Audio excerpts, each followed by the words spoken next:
Vous êtes adepte des réseaux sociaux et vous les utilisez même pour votre travail. Mais attention, il y a un cadre à respecter. Bonjour, bienvenue sur la chaîne YouTube du Centre hospitalier Sud-Essonne d'Ordan-Étampes. Je suis Delphine Lemire-Brunel, directrice adjointe en charge des ressources humaines et des affaires médicales.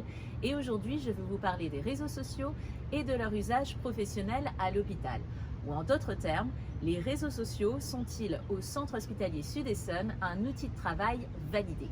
Allez, c'est parti! Les réseaux sociaux sont devenus quasi omniprésents dans notre quotidien et nombreux sont ceux d'entre nous qui apprécient leur efficacité, leur rapidité et la facilité de communication qu'ils permettent. À l'hôpital, certains métiers, comme ceux de chargé de communication, de community manager ou encore de chargé de recrutement, mission qui existe au Centre hospitalier Sud-Essonne, les utilisent comme outil de travail. Mais en dehors de ces situations précises, l'utilisation des réseaux sociaux n'est pas institutionnelle, c'est-à-dire qu'elle n'est ni nécessaire ni demandée par la direction de l'hôpital.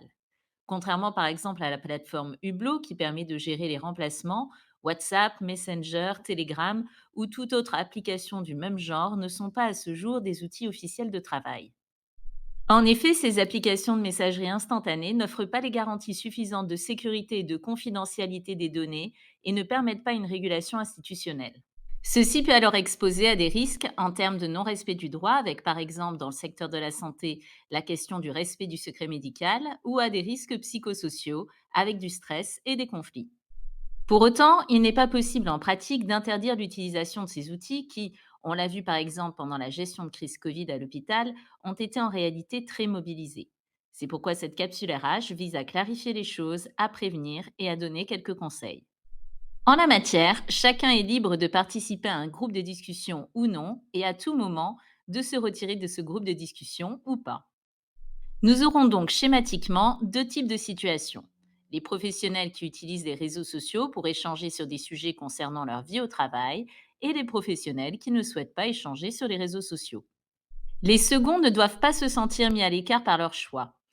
Toute information d'ordre professionnel doit donc être transmise par les canaux officiels de communication, comme les notes de service, les réunions d'équipe, intranet, la messagerie professionnelle, et ne peut pas être diffusée seulement sur les réseaux sociaux. Il y a également des bonnes pratiques à suivre et des réflexes de bon sens à adopter qui sont d'ailleurs pour la plupart des recommandations qui peuvent aussi être émises pour l'usage des réseaux sociaux dans un cadre privé. Aucune information d'ordre médical ou individuel ne doit être partagée sur les réseaux sociaux. La source de l'information doit toujours être vérifiée. Les seuls responsables des décisions restent l'encadrement de proximité et la direction. Il faut rester courtois en toutes circonstances. Penser à l'équilibre des temps entre travail et repos. La loi El Khomri du 8 août 2016, dite loi travail, a créé un droit à la déconnexion.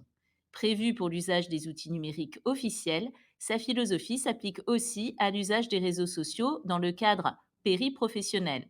En dehors de tout contexte d'urgence, il faut donc éviter les messages tardifs ou pendant les temps de repos. N'oubliez pas, l'équilibre est souvent la clé.